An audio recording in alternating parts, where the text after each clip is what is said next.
I have been many years training in the way of strategy. The character for way is read Michi in Japanese, or Do in Chinese-based reading. It is equivalent to the Chinese Dao, and means the whole of life of the warrior, his devotion to the sword, and his place in the system. The divine footprints of God pointing the way. Strategy, or heiho, is a word of Chinese derivation meaning military strategy. Hei means soldier, and ho means method or form. It is now during the first 10 days of the 10th month, 1645, and I have climbed the mountain Iwato of Higo to pay homage to heaven and kneel before Buddha. I am a warrior of Harima Province, Shinmen Oshashi no Kami Fujiwara no Genshin, age 60 years. From youth, my heart has been inclined toward the way of strategy, or the sword. My first duel when I was 13, I struck down a strategist or swordsman of the Shinto school, one Arima Kihei.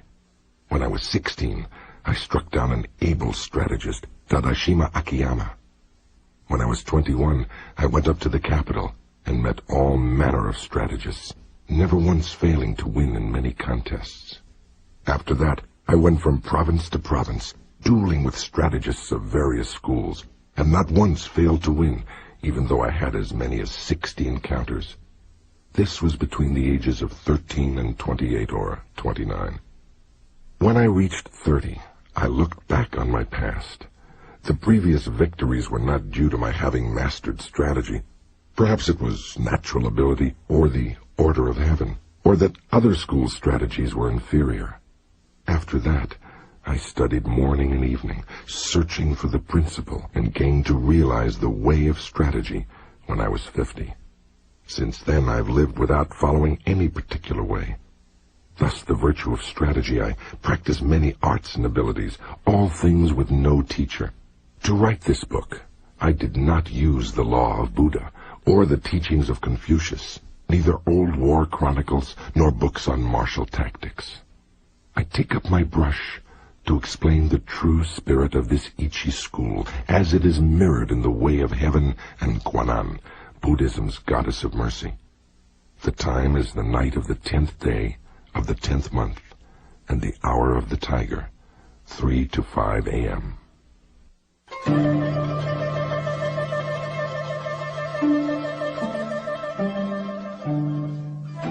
The Ground Book.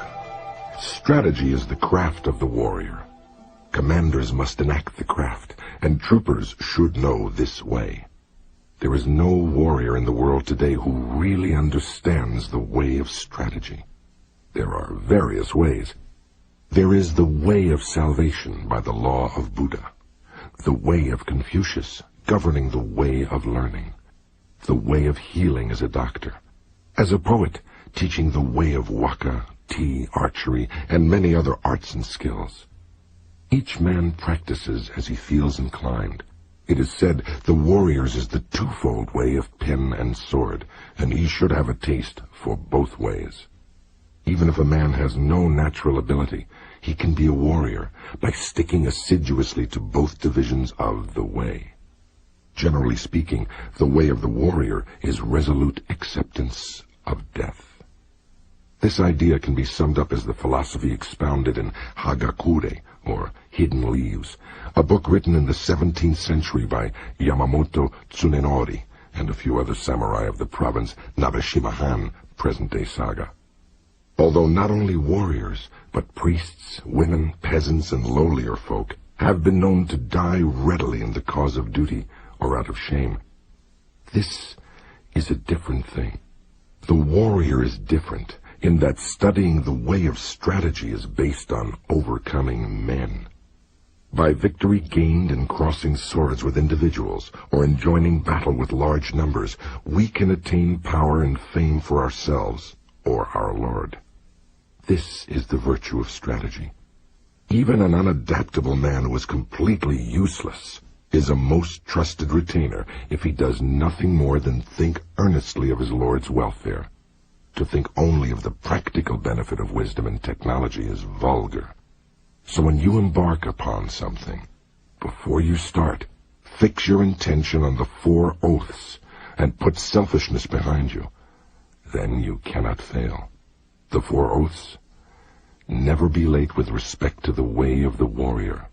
Be useful to the Lord. Be respectful to your parents. Get beyond love and grief. Exist for the good of man. The way of strategy. In China and Japan, practitioners of the way have been known as masters of strategy. Warriors must learn this way. Recently, there have been people getting on in the world as strategists, but they are usually just sword fencers. The attendants of the Kashima Kantoril's shrine of the province Hitachi received instruction from the gods, and made schools based on this teaching, traveling from country to country instructing men. This is the most recent meaning of strategy. In olden times, strategy was listed among the 10 abilities and 7 arts as a beneficial practice. It was certainly an art, but as a beneficial practice, it was not limited to sword fencing. The true value of sword fencing cannot be seen within the confines of sword fencing technique. If we look at the world, we see arts for sale. Men use equipment to sell their own selves, as if with the nut and the flower, the nut has become less than the flower. In this kind of way of strategy, both those teaching and those learning the way are concerned with coloring and showing off the technique, trying to hasten the bloom of the flower. They speak of this dojo and that dojo. They are looking for profit. Someone once said, "Immature strategy is the cause of grief." That was a true saying. There are 4 ways in which men pass through life: as gentlemen, farmers, artisans, and merchants. The way of the farmer. Using agricultural instruments, he sees springs through to autumns with an eye on the changes of season. Second is the way of the merchant. The winemaker obtains his ingredients and puts them to use to make his living. The way of the merchant is always to live by taking profit. This is the way of the merchant. Thirdly, the gentleman warrior, carrying the weaponry of his way. The way of the warrior is to master the virtue of his weapons. If a gentleman dislikes strategy, he will not appreciate the benefit of weaponry, so must he not have a little taste for this? Fourthly, the way of the artisan. The way of the carpenter is to become proficient in the use of his tools, first to lay his plans with a true measure, and then perform his work according to plan. Thus he passes through life. These are the 4 ways of the gentleman, the farmer, the artisan, and the merchant. Comparing the way of the carpenter to strategy. Here, carpenter means both architect and builder, as well as carpenter. The comparison with carpentry is through the connection with houses. Houses of the nobility, houses of warriors, the 4 houses, ruin of houses, thriving of houses, the style of the house, the tradition of the house, and the name of the house. The carpenter uses a master plan of the building, and the way of strategy is similar in that there is a plan of campaign. If you want to learn the craft of war, ponder over this book. The teacher is as a needle. The disciple is as thread. You must practice constantly. Like the foreman carpenter, the commander must know natural rules, and the rules of the country, and the rules of houses. This is the way of the foreman. The foreman carpenter must know the architectural theory of towers and temples, and the plans of palaces, and must employ men to raise up houses. The way of the foreman carpenter is the same as the way of the commander of a warrior house. In the construction of houses, choice of woods is made. Straight unknotted timber of good appearance is used for the revealed pillars. Straight timber with small defects is used for the inner pillars. Timber of the finest appearance, even if a little weak, is used for the thresholds, lintels, doors, and sliding doors, and so on. Good, strong timber, though it be gnarled and knotted, can always be used discreetly in construction. Timber which is weak or knotted throughout should be used as scaffolding and later for firewood. The foreman carpenter allots his men work according to their ability. Floor layers, makers of sliding doors, thresholds and lintels, ceilings, and so on. Those of poor ability lay the floor joists, and those of lesser ability carve wedges and do such miscellaneous work. If the foreman knows and deploys his men well, the finished work will be good. The foreman should take into account the abilities and limitations of his men, circulating among them and asking nothing unreasonable. He should know their morale and spirit and encourage them when necessary. This is the same as the principle of strategy.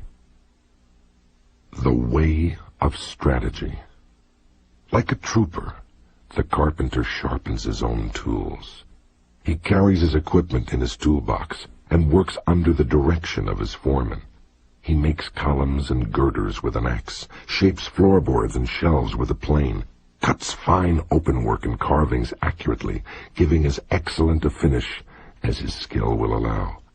This is the craft of the carpenters. When the carpenter becomes skilled and understands measures, he can become a foreman. The carpenter's attainment is having tools which will cut well to make small shrines, writing shelves, tables, paper lanterns, chopping boards, and pot lids. These are the specialties of the carpenter. Things are similar for the trooper. You want to think deeply about this. The attainment of the carpenter is that his work is not warped, that the joints are not misaligned, and that the work is truly planed so that it meets well and is not merely finished in sections. This is essential. If you want to learn this way, deeply consider the things written in this book one at a time. You must do sufficient research. The outline of the 5 books of this book of strategy. 5 books, or Go-Rin no Sho, means a book of 5 rings. The Godai, the 5 greats of Buddhism, are the 5 elements which make up the cosmos: ground, water, fire, wind, and void. The Go-Rin, the 5 rings of Buddhism, are the 5 parts of the human body: head, left and right elbows, and left and right knees. The way is shown as 5 books concerning different aspects. These are ground, water, fire, wind or tradition, and void. The body of the way of strategy from the viewpoint of my Ichi school is explained in the ground book. It is difficult to realize the true way just through sword fencing. Know the smallest things and the biggest things, the shallowest things and the deepest things, as if it were a straight road mapped out on the ground. The first book is called the ground book. Second is the water book. With water as the basis, the spirit becomes like water. Water adopts the shape of its receptacle. It is sometimes a trickle and sometimes a wild sea. Water has a clear blue color. By the clarity, things of Ichi school are shown in this book. If you master the principles of sword fencing, when you freely beat one man, you beat any man in the world. The spirit of defeating a man is the same for 10 million men. The strategist makes small things into big things, like building a great Buddha from a 1-foot model. I cannot write in detail how this is done. The principle of strategy is having one thing to know 10,000 things. Things of Ichi school are written in this, the water book. Third is the fire book. This book is about fighting. The spirit of fire is fierce, whether the fire be small or big, and so it is with battles. The way of battles is the same for man-to-man fights and for 10,000-a-side battles. You must appreciate that spirit can become big or small. What is big is easy to perceive. What is small is difficult to perceive. In short, it is difficult for large numbers of men to change position so their movements can be easily predicted. An individual can easily change his mind, so his movements are difficult to predict. You must appreciate this. The essence of this book is that you must train day and night in order to make quick decisions. In strategy, it is necessary to treat training as a part of normal life, with your spirit unchanging. Thus, combat in battle is described in the Fire Book. Fourthly, the Wind Book. This book is not concerned with my Ichi school, but with other schools of strategy. By wind, I mean old traditions, present-day traditions, and family traditions of strategy. Thus, I clearly explain the strategies of the world. This is tradition. It is difficult to know yourself if you do not know others. To all ways, there are sidetracks. If you study a way daily, and your spirit diverges, you may think you are obeying a good way. But objectively, it is not the true way. If you are following the true way and diverge a little, this will later become a large divergence. You must realize this. Other strategies have come to be thought of as mere sword fencing, and it is not unreasonable that this should be so. The benefit of my strategy, although it includes sword fencing, lies in a separate principle. I have explained what is commonly meant by strategy in other schools in the Tradition or Wind Book. Fifthly, the Book of the Void. By void, I mean that which has no beginning and no end. Attaining this principle means not attaining the principle. The way of strategy is the way of nature. When you appreciate the power of nature, knowing the rhythm of any situation, you will be able to hit the enemy naturally and strike naturally. All this is the way of the void. I intend to show you how to follow the true way, according to nature, in the Book of the Void. The Name Ichi Ryo Nito. One school, two swords. Warriors, both commanders and troopers, carry two swords at their belt. In olden times, these were called the long sword and the sword. Nowadays they are known as the sword and the companion sword. Let it suffice to say that in our land, whatever the reason, a warrior carries two swords at his belt. It is the way of the warrior. Nito Ichi Ryu shows the advantage of using both swords. Students of the Ichi school way of strategy should train from the start with the sword and long sword in either hand. Note that the samurai wore two swords thrust through the belt with the cutting edges upward on the left side. The shorter or companion sword was carried at all times, and the longer sword worn only out of doors. From time to time, there were rules governing the style and length of swords. Samurai carried two swords, but other classes were allowed only one sword for protection against brigands on the roads between towns. This is a truth. When you sacrifice your life, you must make fullest use of your weaponry. It is false not to do so, and to die with a weapon yet undrawn. If you hold a sword with both hands, it is difficult to wield it freely to left and right, so my method is to carry the sword in one hand.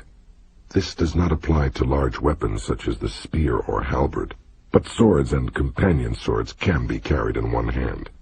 To hold the long sword in both hands is not the true way, for if you carry a bow or spear or other arms in your left hand, you have only one hand free for the long sword. However, when it is difficult to cut an enemy down with one hand, you must use both hands. It is not difficult to wield a sword in one hand. The way to learn this is to train with two long swords, one in each hand. It will seem difficult at first, but everything is difficult at first. Bows are difficult to draw, halberds are difficult to wield. As you become accustomed to the bow, so your pull will become stronger. When you become used to wielding the long sword, you will gain the power of the way and wield the sword well. As I will explain in the second book, the Water Book, there is no fast way of wielding the long sword. The long sword should be wielded broadly, and the companion sword closely. This is the first thing to realize. According to this Ichi school, you can win with a long weapon, and yet you can also win with a short weapon. In short, the way of the Ichi school is the spirit of winning, whatever the weapon and whatever its size. It is better to use two swords rather than one when you are fighting a crowd, and especially if you want to take a prisoner. These things cannot be explained in detail. From one thing, know 10,000 things. When you attain the way of strategy, there will not be one thing you cannot see. You must study hard. The benefit of the two characters reading strategy. Masters of the long sword are called strategists.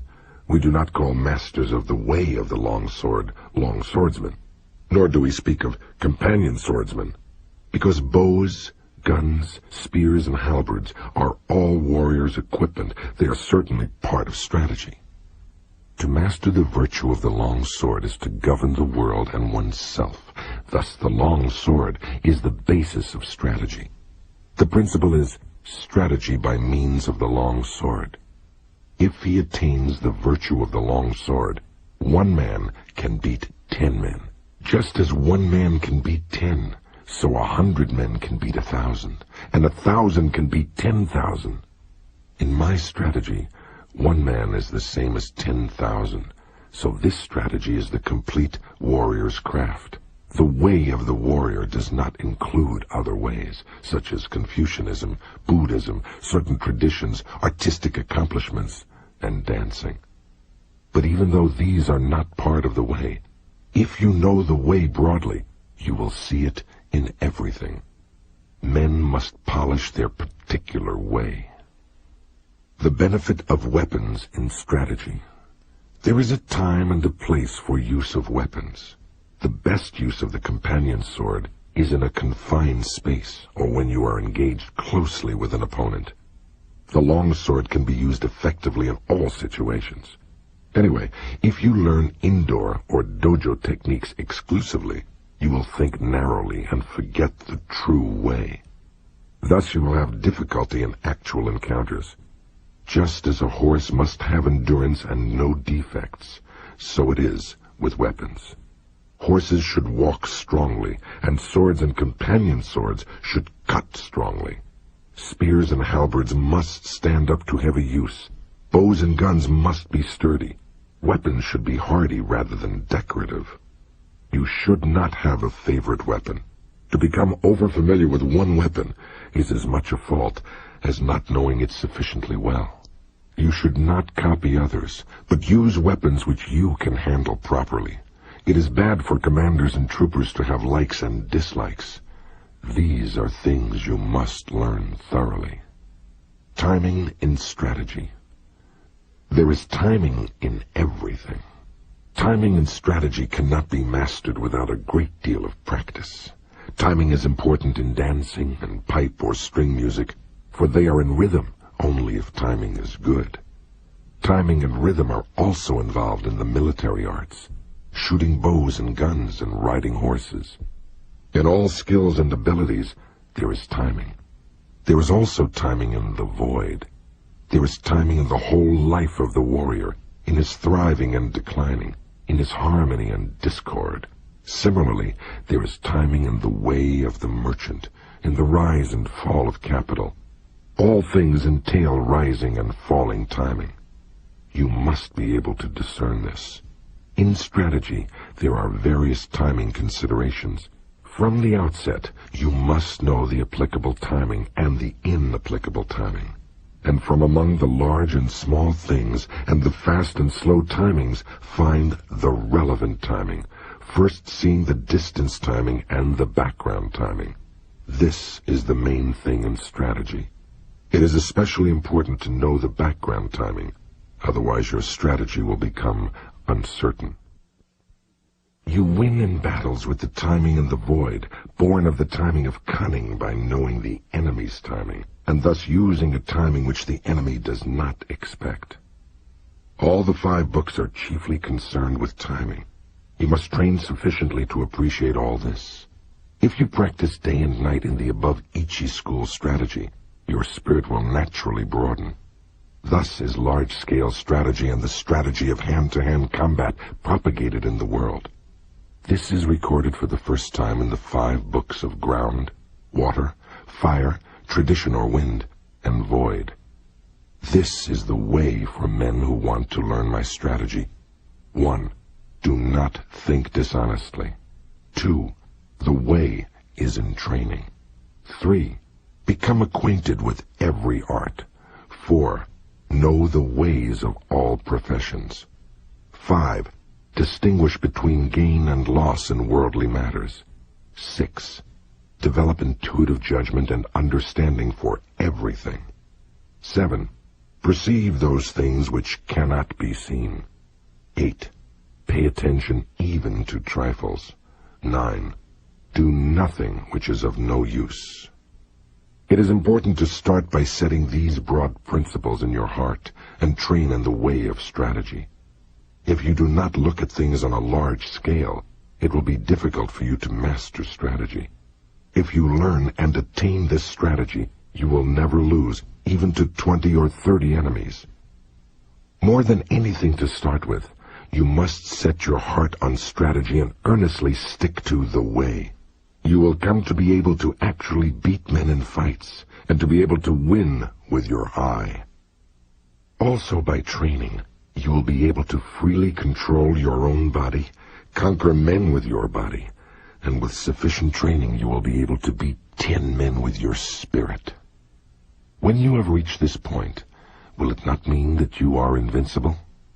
Moreover, in large-scale strategy, the superior man will manage many subordinates dexterously, bear himself correctly, govern the country, and foster the people, thus preserving the ruler's discipline. If there is a way involving the spirit of not being defeated, to help oneself and to gain honor, it is the way of strategy. The 2nd year of Shoho, 1645, the 5th month, the 12th day. Signed, Shinmin Musashi. To Teruo Maganojo, the pupil, sometimes called Teruo Nobuyuki, to whom Musashi addressed Gorin no Sho.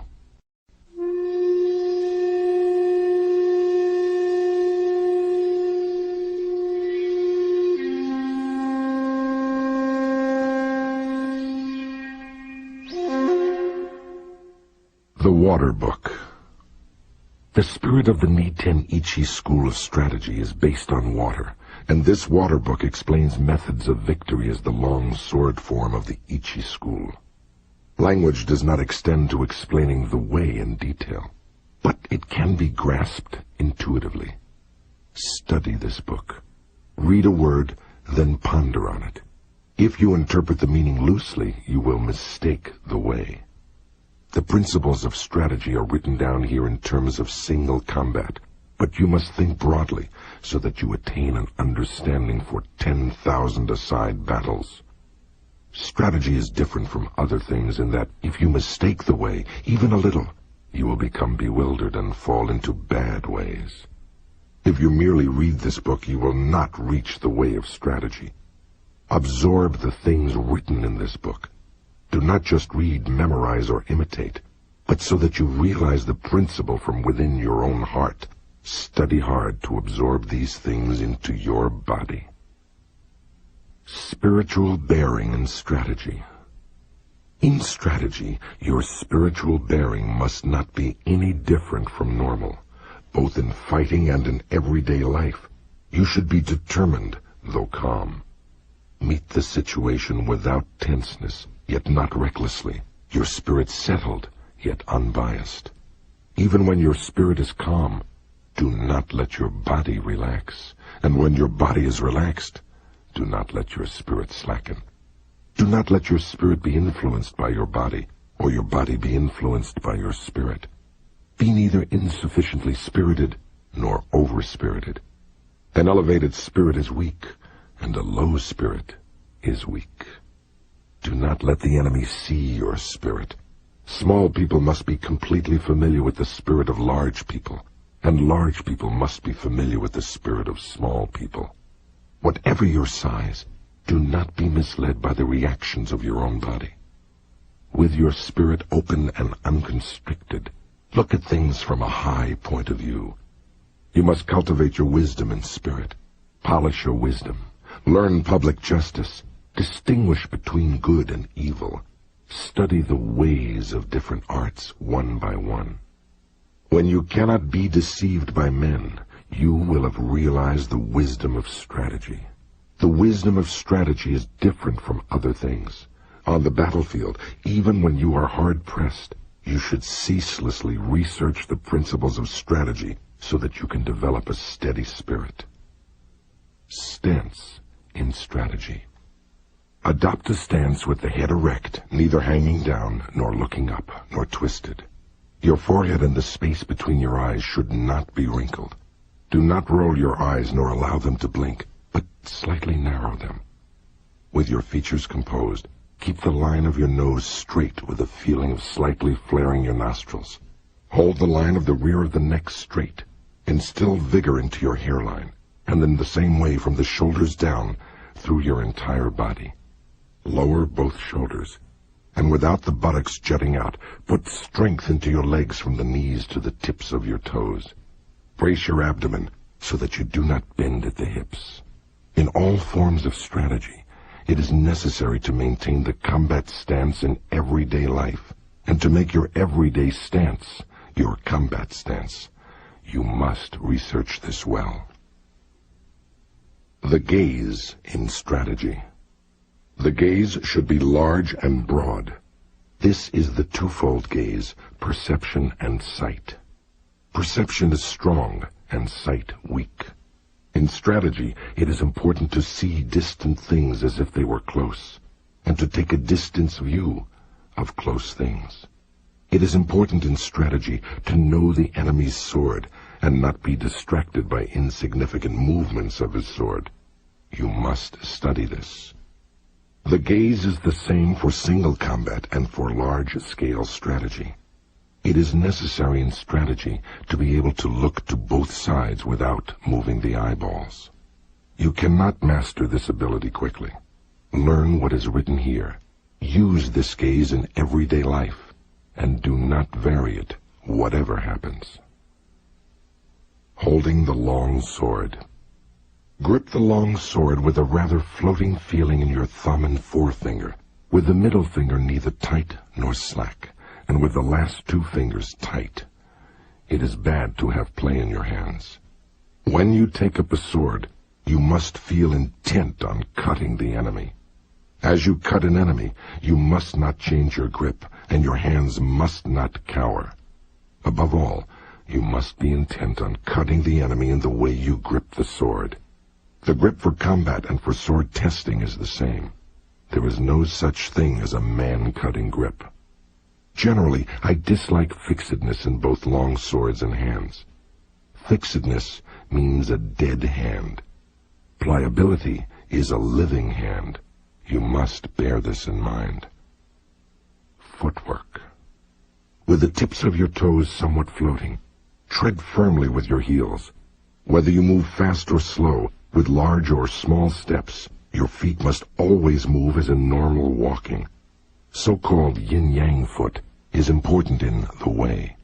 Yin-yang foot means not moving only one foot.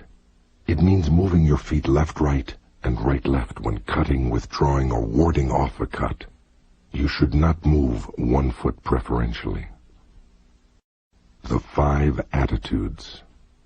The 5 attitudes are upper, middle, lower, right side, and left side. These are the 5. Although attitude has these 5 divisions, the one purpose of all of them is to cut the enemy. There are none but these 5 attitudes. Whatever attitude you are in, do not be conscious of making the attitude. Think only of cutting. Your attitude should be large or small according to the situation. Upper, lower, and middle attitudes are decisive. Left side and right side attitudes are fluid. Left and right attitudes should be used if there is an obstruction overhead or to one side. The decision to use left or right depends on the place. The essence of the way is this. To understand attitude, you must thoroughly understand the middle attitude. The middle attitude is the heart of attitudes. If we look at strategy on a broad scale, the middle attitude is the seat of the commander, with the other 4 attitudes following the commander. You must appreciate this. The way of the long sword. Knowing the way of the long sword means we can wield with 2 fingers the sword we usually carry. If we know the path of the sword well, we can wield it easily. If you try to wield the long sword quickly, you will mistake the way. To wield the long sword well, you must wield it calmly. If you try to wield it quickly, like a folding fan or a short sword, you will err by using short sword chopping. You cannot cut a man with a long sword using this method. Wield the sword strongly. This is the way of the long sword. If you learn to use the 5 approaches of my strategy, you will be able to wield a sword well. You must train constantly. The 5 approaches. 1. The first approach is the middle attitude. Confront the enemy with the point of your sword against his face. When he attacks, dash his sword to the right and ride it. Or when the enemy attacks, deflect the point of his sword by hitting downwards. Keep your long sword where it is, and as the enemy renews the attack, cut his arms from below. This is the first method. The 5 approaches are this kind of thing.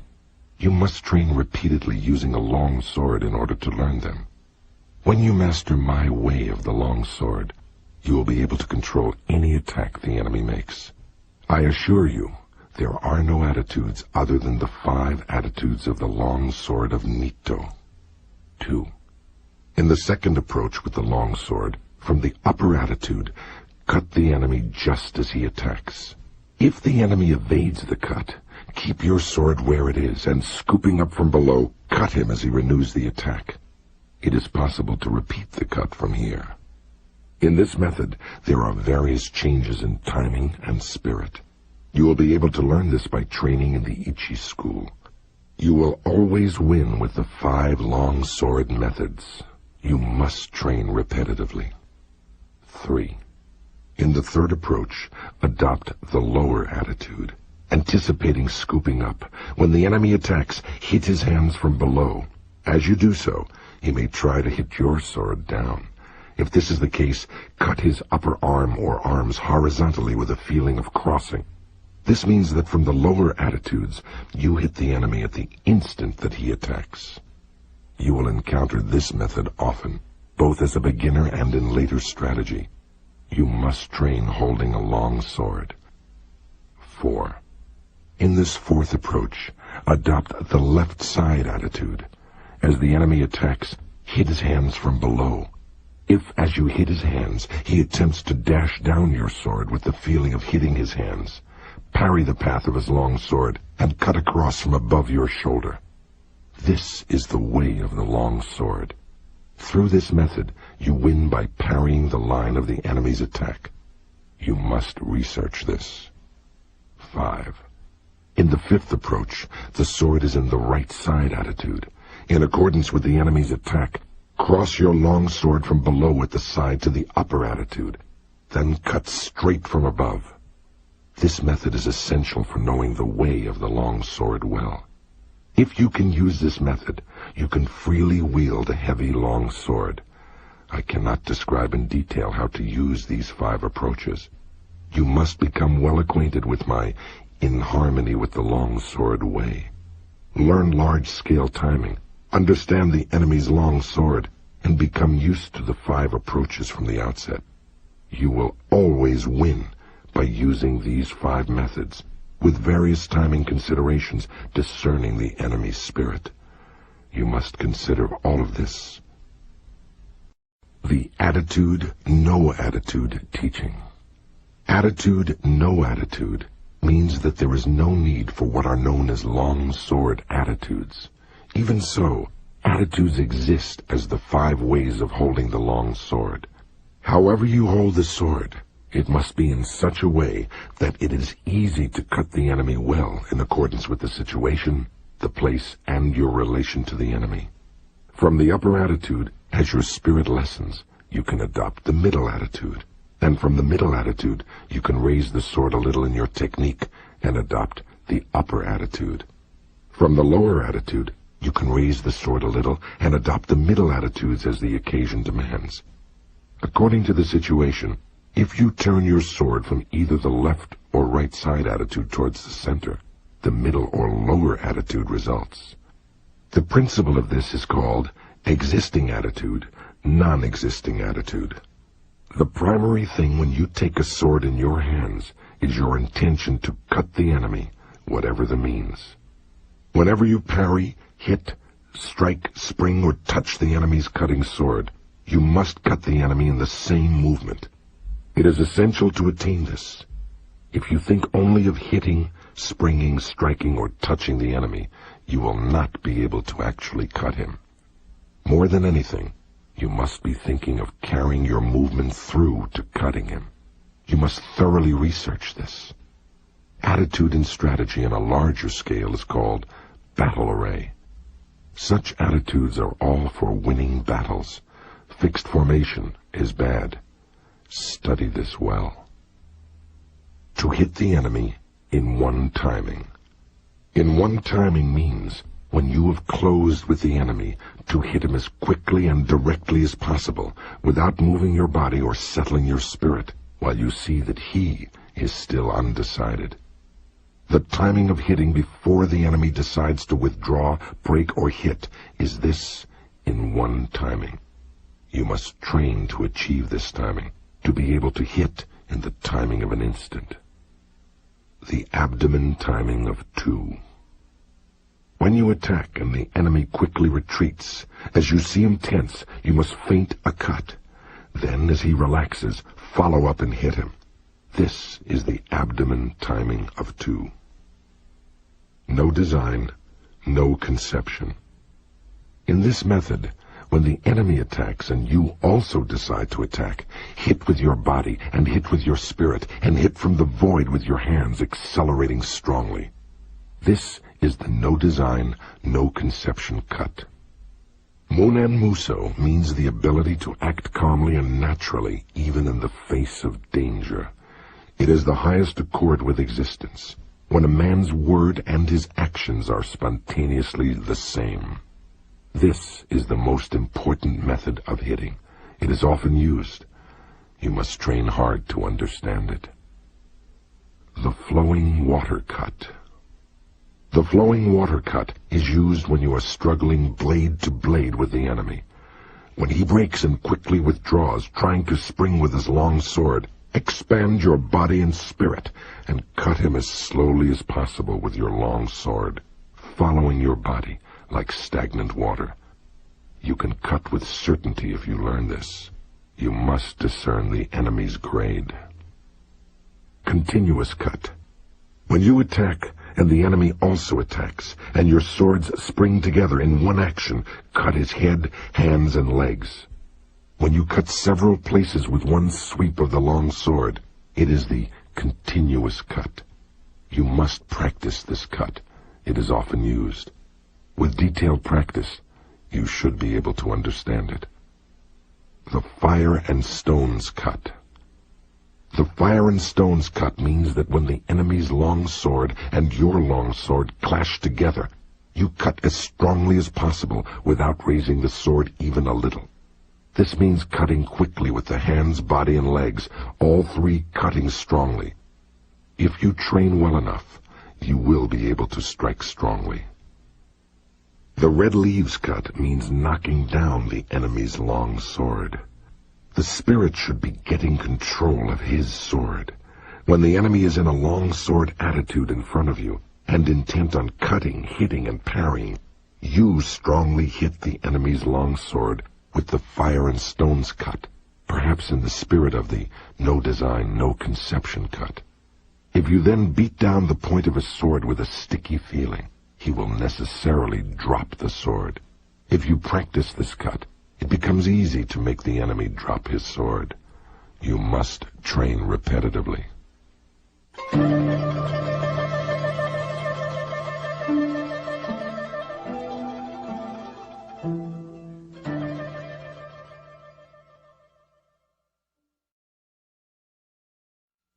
The body in place of the long sword. Also, the long sword in place of the body. Usually, we move the body and the sword at the same time to cut the enemy. However, according to the enemy's cutting method, you can dash against him with your body first, and afterwards cut with the sword.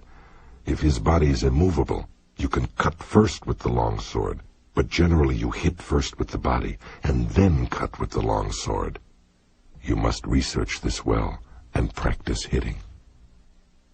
Cut and slash. To cut and to slash are two different things. Cutting, whatever form of cutting it is decisive, with a resolute spirit. Slashing is nothing more than touching the enemy. Even if you slash strongly, and even if the enemy dies instantly, it is slashing. When you cut, your spirit is resolved. You must appreciate this. If you first slash the enemy's hands or legs, you must then cut strongly. Slashing is in spirit the same as touching. When you realize this, they become indistinguishable. Learn this well. Chinese monkey's body. The Chinese monkey's body is the spirit of not stretching out your arms.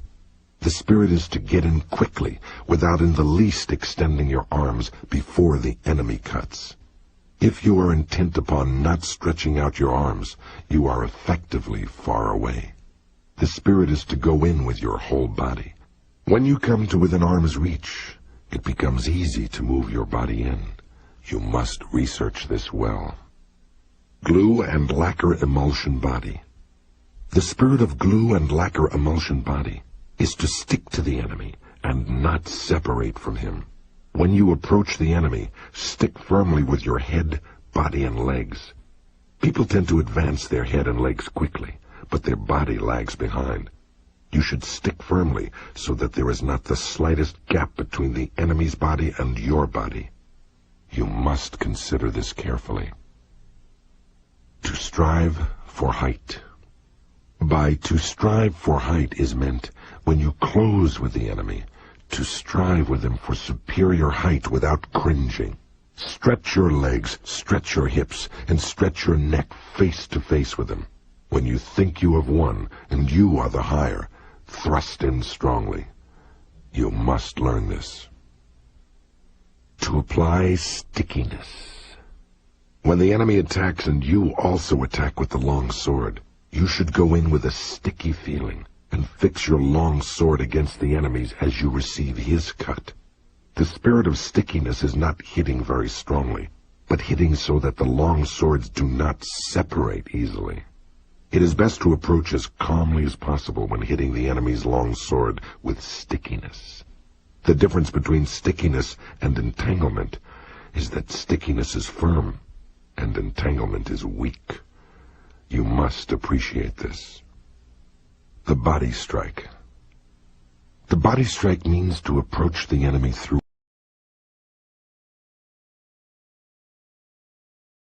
To stab at the face.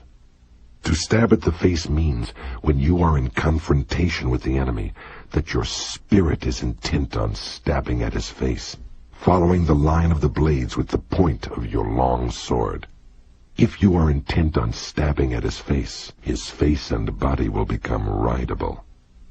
When the enemy becomes as if rideable, there are various opportunities for winning. You must concentrate on this.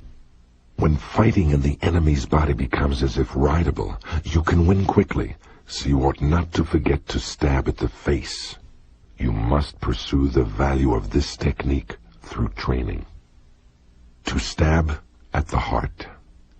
To stab at the heart means when fighting and there are obstructions above or to the sides, and whenever it is difficult to cut, to thrust at the enemy. You must stab the enemy's breast without letting the point of your long sword waver, showing the enemy the ridge of the blade square on, and with the spirit of deflecting his long sword. The spirit of this principle is often useful when we become tired, or for some reason our long sword will not cut. You must understand the application of this method. To scold. Tut, tut. Scold means that when the enemy tries to countercut as you attack, you countercut again from below, as if thrusting at him, trying to hold him down. With very quick timing, you cut, scolding the enemy, thrust up, tut, and cut, tut. This timing is encountered time and time again in exchanges of blows. The way to scold, tut, tut, is to time the cut simultaneously with raising your long sword as if to thrust the enemy. You must learn this through repetitive practice. The smacking parry. By smacking parry is meant that when you clash swords with the enemy, you meet his attacking cut on your long sword with a ti-dum rhythm, smacking a sword and cutting him. The spirit of the smacking parry is not parrying or smacking strongly, but smacking the enemy's long sword in accordance with his attacking cut, primarily intent on quickly cutting him. If you understand the timing of smacking, however hard your long swords clash together, your sword point will not be knocked back even a little. You must research sufficiently to realize this. There are many enemies. There are many enemies applies when you are fighting one against many. Draw both sword and companion sword and assume a wide-stretched left and right attitude. The spirit is to chase the enemies around from side to side, even though they come from all four directions. Observe their attacking order, and go to meet first those who attack first. Sweep your eyes around broadly, carefully examining the attacking order, and cut left and right alternately with your swords. Waiting is bad. Always quickly reassume your attitudes to both sides. Cut the enemies down as they advance, crushing them in the direction from which they attack. Whatever you do, you must drive the enemy together, as if tying a line of fish. And when they are seen to be piled up, cut them down strongly without giving them room to move. Musashi is held to be the inventor of the two-sword style. He writes that the use of two swords is for when there are many enemies, but people practice a style of fencing with a sword in each hand to give practical advantage in fencing. Musashi used the words two swords when meaning to use all one's resources in combat. He never used two swords when up against a skilled swordsman. The advantage when coming to blows. You can know how to win through strategy with the long sword, but it cannot be clearly explained in writing. You must practice diligently in order to understand how to win. Oral tradition, the true way of strategy, is revealed in the long sword. One cut. You can win with certainty with the spirit of one cut. It is difficult to attain this if you do not learn strategy well. If you train well in this way, strategy will come from your heart, and you will be able to win at will. You must train diligently. Direct communication. The spirit of direct communication is how the true way of the Nito-Ichi school is received and handed down. Oral tradition, teach your body's strategy. Recorded in the above book is an outline of Ichi school sword fighting. To learn how to win with the long sword in strategy, first learn the 5 approaches and the 5 attitudes, and absorb the way of the long sword naturally in your body. You must understand spirit and timing, handle the long sword naturally, and move body and legs in harmony with your spirit. Whether beating one man or two, you will then know values in strategy. Study the contents of this book, taking one item at a time, and through fighting with your enemies, you will gradually come to know the principle of the way. Deliberately, with a patient spirit, absorb the virtue of all this, from time to time raising your hand in combat. Maintain this spirit whenever you cross swords with an enemy. Step by step, walk the 1,000-mile road. Study strategy over the years, and achieve the spirit of the warrior. Today is victory over yourself of yesterday. Tomorrow is your victory over lesser men. Next, in order to beat more skillful men, train according to this book, not allowing your heart to be swayed along a sidetrack. Even if you kill an enemy, if it is not based on what you have learned, It is not the true way. The 2nd year of Shōhō, the 12th day of the 5th month, 1645. Signed, Shinmen Musashi.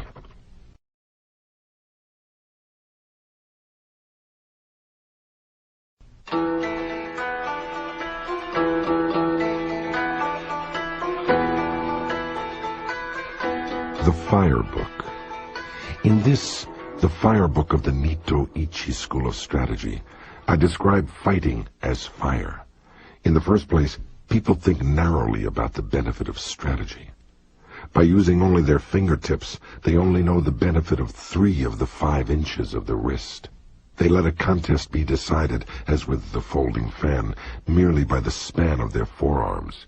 They specialize in the small matter of dexterity, learning such trifles as hand and leg movements with the bamboo practice sword. In my strategy, the training for killing enemies is by way of many contests. Fighting for survival, discovering the meaning of life and death, learning the way of the sword, judging the strength of attacks, and understanding the way of the edge and ridge of the sword. You cannot profit from small techniques, particularly when full armor is worn. My way of strategy is the sure method to win when fighting for your life 1 man against 5 or 10. There is nothing wrong with the principle 1 man can beat 10, so 1,000 men can beat 10,000. You must research this. Of course, you cannot assemble 1,000 or 10,000 men for everyday training. But you can become a master of strategy by training alone with a sword, so that you can understand the enemy's stratagems, his strength and resources, and come to appreciate how to apply strategy to beat 10,000 enemies. Any man who wants to master the essence of my strategy must research diligently, training morning and evening. Thus can he polish his skill, become free from self, and realize extraordinary ability. He will come to possess miraculous power. This is the practical result of strategy. Depending on the place. Examine your environment. Stand in the sun, that is, take up an attitude with the sun behind you. If the situation does not allow this, you must try to keep the sun on your right side. In buildings, you must stand with the entrance behind you or to your right. Make sure that your rear is unobstructed and that there is free space on your left, your right side being occupied with your sword attitude. At night, if the enemy can be seen, keep the fire behind you and the entrance to your right, and otherwise take up your attitude as above. You must look down on the enemy and take up your attitude on slightly higher places. For example, the camisa, or spiritual center in a house, is thought of as a high place. When the fight comes, always endeavor to chase the enemy around to your left side. Chase him toward awkward places and try to keep him with his back to awkward places. When the enemy gets into an inconvenient position, do not let him look around, but conscientiously chase him around and pin him down. In houses, chase the enemy into the thresholds, lintels, doors, verandas, pillars, and so on, again not letting him see his situation. Always chase the enemy into bad footholds, obstacles at the side, and so on, using the virtues of the place to establish predominant positions from which to fight. You must research and train diligently in this. The 3 methods to forestall the enemy. A great swordsman, or any other artist, will have mastered the ability to forestall the enemy. The great swordsman is always before his environment. This does not mean speed. You cannot beat a good swordsman because he subconsciously sees the origin of every real action. It is the practiced ability to sum up a changing situation instantly. The first is to forestall him by attacking. This is called ken no sen, to set him up. Another method is to forestall him as he attacks. This is called tai no sen, to wait for the initiative. The other method is when you and the enemy attack together. This is called tai no sen, to accompany him and forestall him. There are no methods of taking the lead other than these 3. Because you can win quickly by taking the lead. It is one of the most important things in strategy. There are several things involved in taking the lead. You must make the best of the situation, see through the enemy's spirit so that you grasp his strategy and defeat him. It is impossible to write about this in detail. The first, Ken no Sen. When you decide to attack, keep calm and dash in quickly, forestalling the enemy. Or you can advance seemingly strongly, but with a reserved spirit, forestalling him with the reserve. Alternatively, advance with as strong a spirit as possible, and when you reach the enemy, move with your feet a little quicker than normal, unsettling him and overwhelming him sharply. Or with your spirit calm, attack with a feeling of constantly crushing the enemy from first to last. The spirit is to win in the depths of the enemy. These are all Ken no Sen. The second, Tai no Sen. When the enemy attacks, remain undisturbed, but feign weakness. As the enemy reaches you, suddenly move away, indicating that you intend to jump aside. Then dash in, attacking strongly as soon as you see the enemy relax. This is one way. Or as the enemy attacks, attack still more strongly, taking advantage of the resulting disorder in his timing to win. This is the Tai no Sen principle. The third, Tai no Sen. When the enemy makes a quick attack, you must attack strongly and calmly. Aim for his weak point as he draws near, and strongly defeat him. Or, if the enemy attacks calmly, you must observe his movement, and with your body rather floating, join in with his movement as he draws near. Move quickly, and cut him strongly. This is Tai no Sen. These things cannot be clearly explained in words. You must research what is written here. In these three ways of forestalling, you must judge the situation. This does not mean that you always attack first. But if the enemy attacks first, you can lead him around. In strategy, you have effectively won when you forestall the enemy, so you must train well to attain this.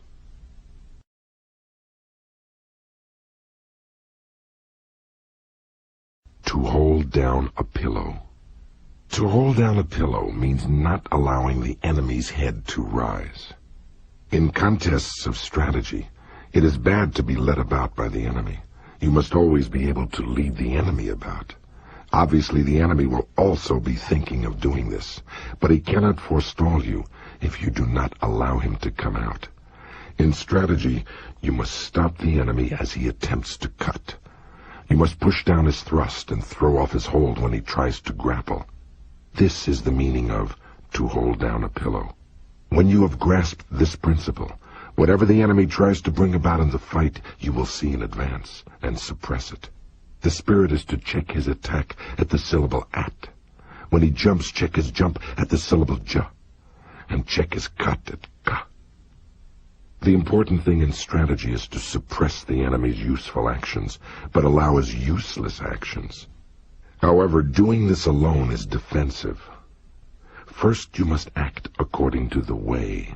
Suppress the enemy's techniques, foiling his plans, and thence command him directly. When you can do this, you will be a master of strategy. You must train well and research holding down a pillow. Crossing at a ford.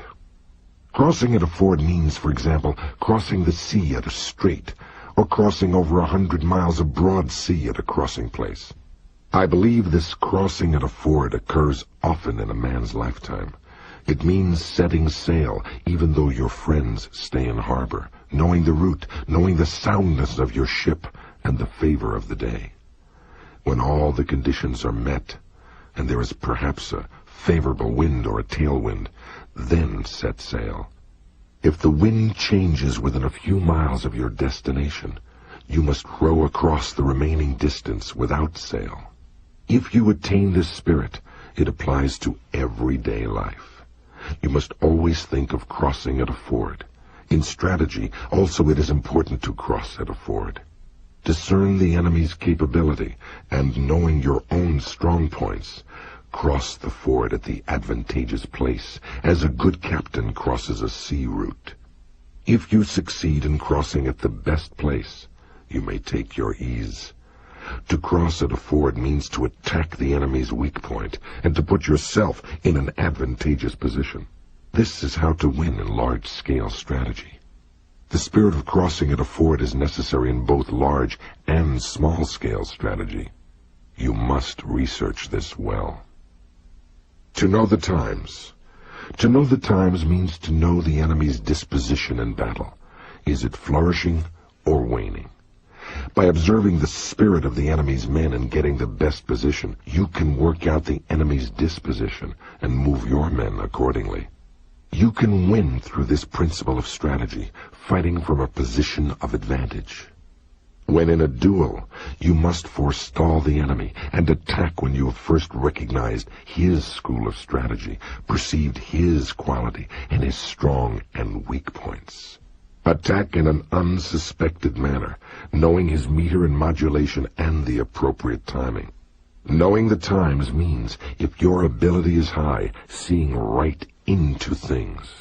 If you are thoroughly conversant with strategy, you will recognize the enemy's intentions and thus have many opportunities to win. You must sufficiently study this. To tread down the sword. To tread down the sword is a principle often used in strategy.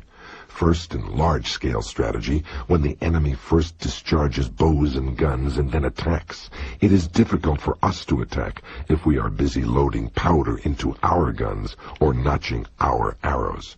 The spirit is to attack quickly while the enemy is still shooting with bows or guns. The spirit is to win by treading down as we receive the enemy's attack. In single combat, we cannot get a decisive victory by cutting with a ti-dum feeling in the wake of the enemy's attacking long sword. We must defeat him at the start of his attack, in the spirit of treading him down with the feet, so that he cannot rise again to the attack. Treading does not simply mean treading with the feet. Tread with the body, tread with the spirit, and of course, tread and cut with the long sword. You must achieve the spirit of not allowing the enemy to attack a second time. This is the spirit of forestalling in every sense. Once at the enemy, you should not aspire just to strike him, but to cling after the attack. You must study this deeply. To know collapse. In large-scale strategy, when the enemy starts to collapse, you must pursue him without letting the chance go. If you fail to take advantage of your enemy's collapse, they may recover. You must understand how to utterly cut down the enemy. To become the enemy.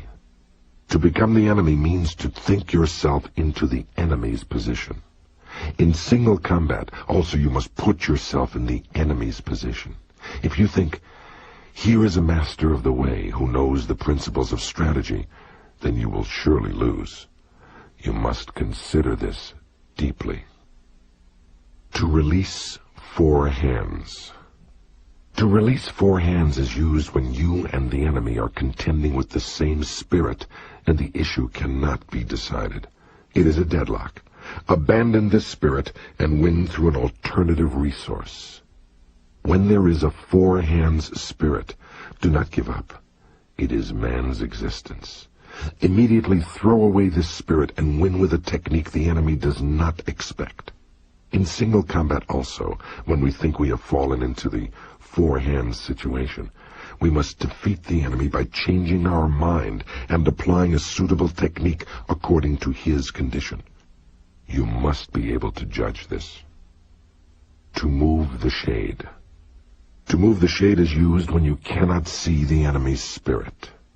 In large-scale strategy, when you cannot see the enemy's position, indicate that you are about to attack strongly to discover his resources.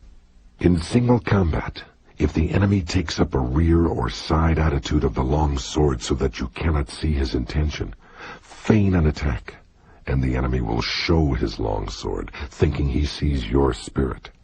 Benefiting from what you are shown, you can win with certainty If you are negligent, you will miss the timing. Research this well. To hold down a shadow.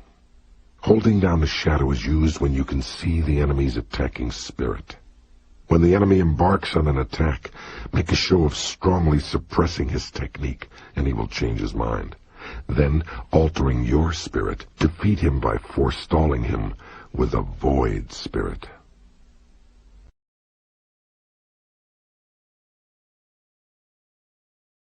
To pass on. Many things are said to be passed on.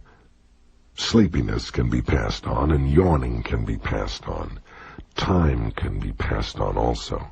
In single combat, you can win by relaxing your body and spirit, and then catching on to the moment when the enemy relaxes, attack strongly and quickly, forestalling him. What is known as getting someone drunk is similar to this. You can also infect the enemy with a bored, careless, or weak spirit. To cause loss of balance. Many things can cause a loss of balance. One cause is danger, another is hardship, and another is surprise. You must research this.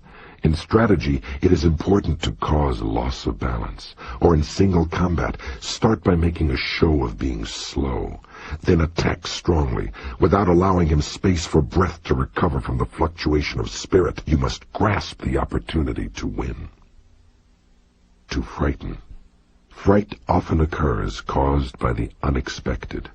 In large-scale strategy, you can frighten the enemy not just by what you present to their eyes, but by shouting, making a small force seem large, or by threatening them from the flank without warning. These things all frighten. You can win by making best use of the enemy's frightened rhythm. To soak in. When you have come to grips and are striving together with the enemy, and you realize that you cannot advance, you soak in and become one with the enemy. You can win by applying a suitable technique while you are mutually entangled. To injure the corners. It is difficult to move strong things by pushing directly, so you should injure the corners. In large-scale strategy, it is beneficial to strike at the corners of the enemy's force. If the corners are overthrown, the spirit of the whole body will be overthrown. To defeat the enemy, you must follow up the attack when the corners have fallen. In single combat, it is easy to win once the enemy collapses. This happens when you injure the corners of his body, and thus weaken him. To throw into confusion. This means making the enemy lose resolve. Victory is certain when the enemy is caught up in a rhythm which confuses his spirit. We can confuse the enemy by attacking with varied techniques when the chance arises. Feint a thrust or cut, or make the enemy think that you are going to close with him. And when he is confused, you can easily win. We can make him think, here, there, like that, like this, slow, fast. This is the essence of fighting, and you must research it deeply. To mingle. In battles when the armies are in confrontation, attack the enemy's strong points, and when you see that they are beaten back, quickly separate and attack yet another strong point on the periphery of his force. The spirit of this is like a winding mountain path. This is an important fighting method for one man against many. What is meant by mingling is the spirit of advancing and becoming engaged with the enemy, and not withdrawing even one step. You must understand this. To crush. This means to crush the enemy regarding him as being weak. If the enemy is less skillful than ourselves, if his rhythm is disorganized, or if he has fallen into evasive or retreating attitudes, crush him straight away. The primary thing is to not let him recover his position even a little. The mountain sea change. The mountain sea spirit means that it is bad to repeat the same thing several times when fighting the enemy. There may be no help but to do something twice, but do not try it a third time. If the enemy thinks of the mountains, attack like the sea, and if he thinks of the sea, Attack like the mountains. To penetrate the depths. When we are fighting with the enemy, even when it can be seen that we can win on the surface with the benefit of the way, if his spirit is not extinguished, he may be beaten superficially, yet undefeated in spirit deep inside. With this principle of penetrating the depths, we can destroy the enemy's spirit in its depths, demoralizing him by quickly changing our spirit. If the enemy remains spirited, it is difficult to crush him. To renew. To renew applies when we are fighting with the enemy and an entangled spirit arises where there is no possible resolution. We must abandon our efforts, think of the situation in a fresh spirit, then win it in the new rhythm. Rat's head, ox's neck. We must always think of the way of strategy as being both a rat's head and an ox's neck. Whenever we have become preoccupied with small details, we must suddenly change into a large spirit, interchanging large with small. The commander knows the troops. The commander knows the troops applies everywhere in fights in my way of strategy. Using the wisdom of strategy, think of the enemy as your own troops. When you think in this way, you can move him at will and be able to chase him around. The body of a rock. When you have mastered the way of strategy, you can suddenly make your body like a rock, and 10,000 things cannot touch you. This is the body of a rock. You will not be moved. Oral tradition. This book is a spiritual guide for the man who wishes to learn the way. The true way of sword fencing is the craft of defeating the enemy in a fight, and nothing other than this. If you attain and adhere to the wisdom of my strategy, you need never doubt that you will win. The 2nd year of Shoho, the 5th month, the 12th day, 1645, signed, Shinmen Musashi.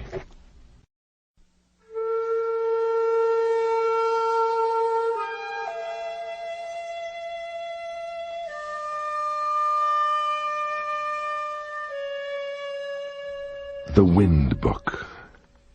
In strategy, you must know the ways of other schools. So I have written about various other traditions of strategy in this, the Wind Book.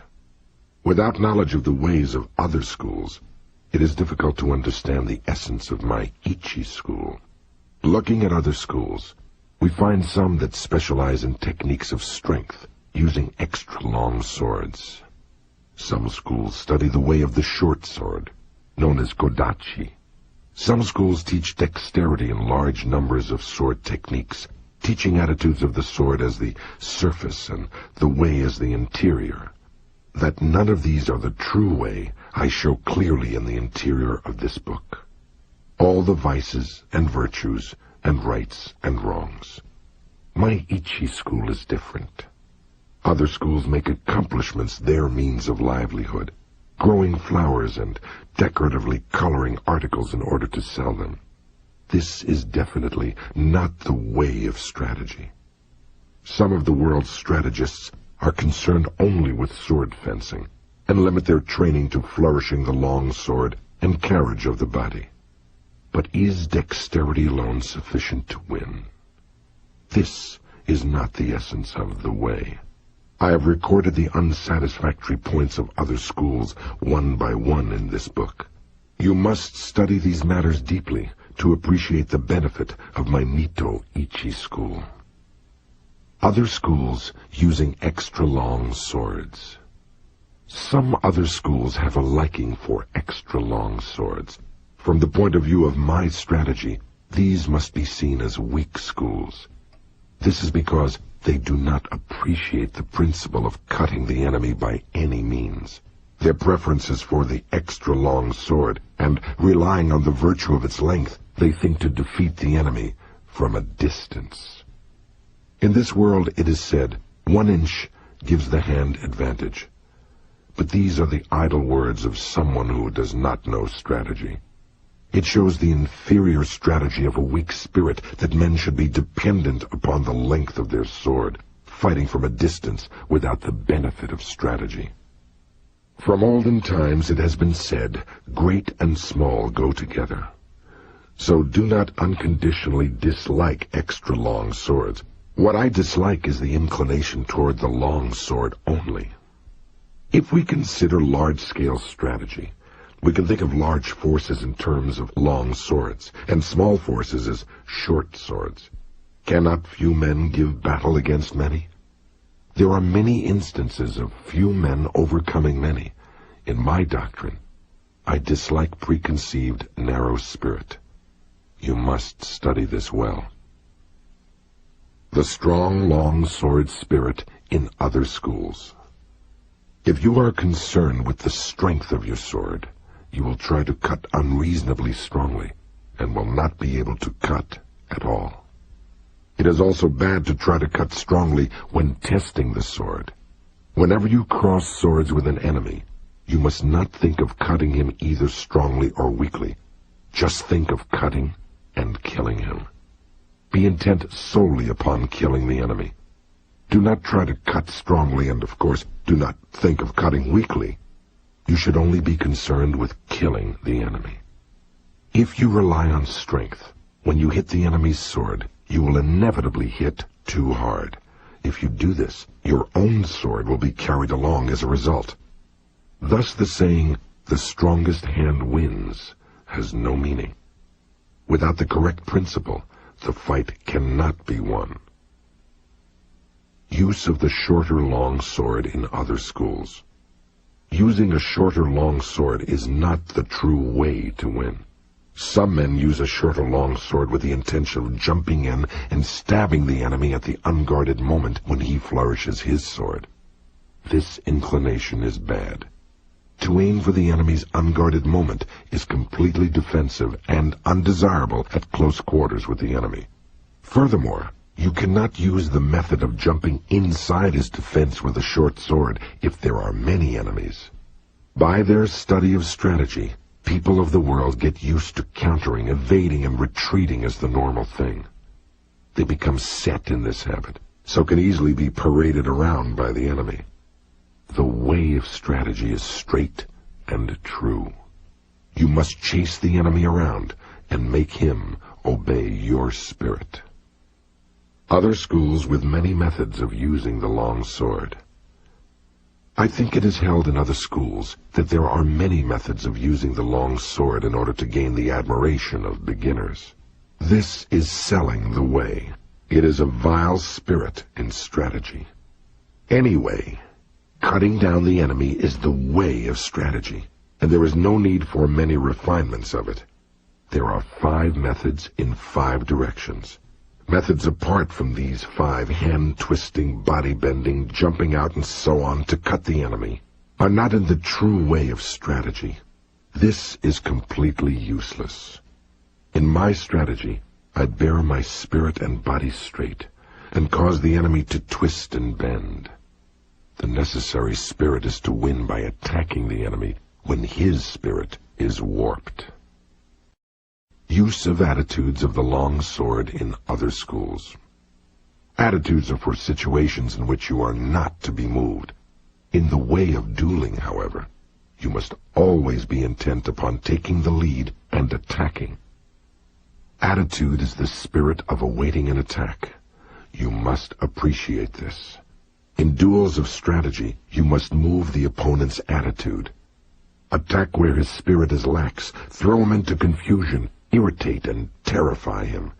Take advantage of the enemy's rhythm when he is unsettled, and you can win. I dislike the defensive spirit known as attitude. Fixing the eyes in other schools. In the way of strategy, when you have fought many times, you will easily be able to appraise the speed and position of the enemy's sword, and having mastery of the way, you will see the weight of his spirit. In strategy, fixing the eyes means gazing at the man's heart. In large-scale strategy, the area to watch is the enemy's strength. Perception and sight are the 2 methods of seeing. Perception consists of concentrating strongly on the enemy's spirit, observing the condition of the battlefield, fixing the gaze strongly, seeing the progress of the fight and the changes of advantage. This is the sure way to win. In single combat, you must not fix the eyes on details. As I said before, if you fix your eyes on details and neglect important things, your spirit will become bewildered, and victory will escape you. Research this principle well, and train diligently. Use of the feet in other schools. I dislike floating foot, because the feet always tend to float during the fight. The way must be trod firmly. In my strategy, the footwork does not change. I always walk as I usually do in the street. You must never lose control of your feet. According to the enemy's rhythm, move fast or slowly, adjusting your body not too much and not too little. Speed in other schools. Speed is not part of the true way of strategy. Speed implies that things seem fast or slow, according to whether or not they are in rhythm. Whatever the way, the master of strategy does not appear fast. Really skillful people never get out of time, and are always deliberate and never appear busy. From this example, the principle can be seen. What is known as speed is especially bad in the way of strategy. If you try to cut quickly, as if using a fan or a short sword, you will not actually cut even a little. When your opponent is hurrying recklessly, you must act contrarily and keep calm. You must not be influenced by the opponent. Train diligently to attain this spirit. Interior and surface in other schools. There is no interior nor surface in strategy. I gradually endeavor to explain the deep principle, points which it is hardly possible to comprehend according to the pupil's progress. In any event, because the way to understanding is through experience, I do not speak of interior and gate. In this world, if you go into the mountains and decide to go deeper and yet deeper, instead you will emerge at the gate. Whatever the way, it has an interior, and it is sometimes a good thing to point out the gate. In strategy, we cannot say what is concealed and what is revealed. In my Ichi school of the long sword, there is neither gate nor interior. There is no inner meaning in sword attitudes. You must simply keep your spirit true to realize the virtue of strategy. 12th day of the 5th month, the 2nd year of Shoho, 1645. Shinmen Musashi.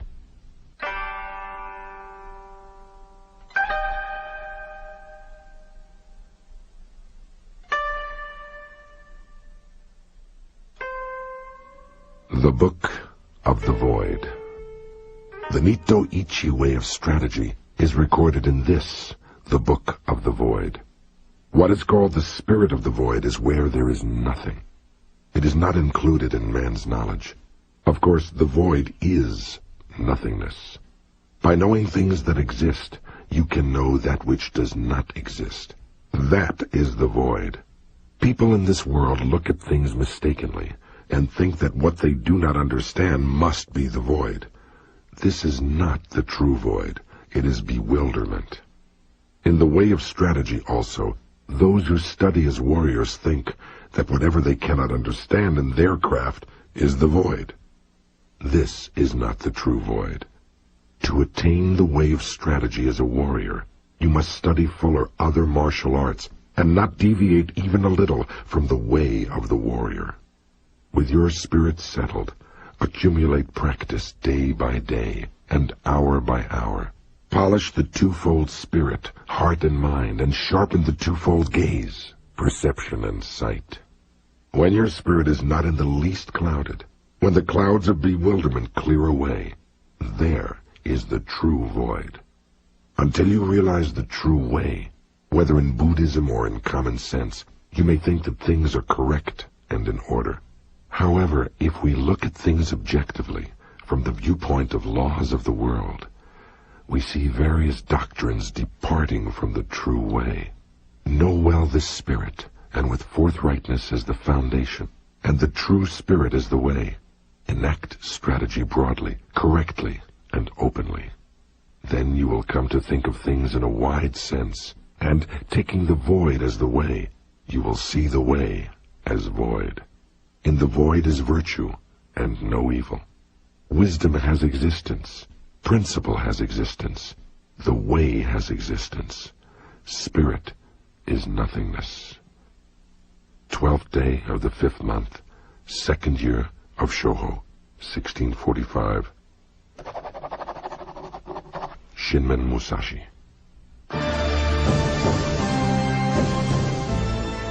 We hope you have enjoyed A Book of Five Rings, an Audio Renaissance audiobook.